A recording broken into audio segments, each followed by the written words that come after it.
So I went and competed in a strongman competition called World's Strongest Fireman, and I got an injury during that competition on the second day. I herniated apparently S5 and L1, and I was set to be hired by another municipal department a few months later, and they had a very notoriously physically demanding academy that I had to prepare myself for, and I had to figure out how to heal that injury as well as prepare myself for that academy at the same time. And Dr. Boyan was recommended by another athlete that I am familiar with, and my wife was actually coming to see him as well. And I ended up coming in to see him and asking if he could help.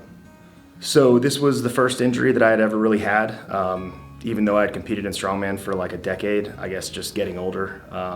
And it was just beyond my depth to understand how do I train myself to be physically at my best while also simultaneously healing an injury that is, fairly severe. So it really helped to have a professional to guide me and tell me, hey, try this, try that, and then to also be able to come in here and be adjusted to kind of put out like spot pains and whatnot that were coming up from training so that I could, stay healthy and stay on my progression and still physically better myself while also healing an injury, which is pretty challenging to do without help.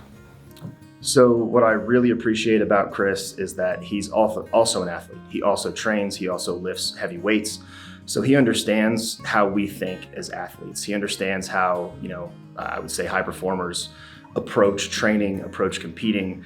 He understood that when I got injured, I wasn't gonna just put it down and not do anything. He knew that if he told me to do nothing, that I wasn't going to listen. So he was able to tailor his approach to somebody like me, and I'm sure he does this with others as well, where I'm not gonna do nothing. I'm gonna do something. So if he can guide me and teach me what to do correctly, then we can accomplish our goals, in our approach to training.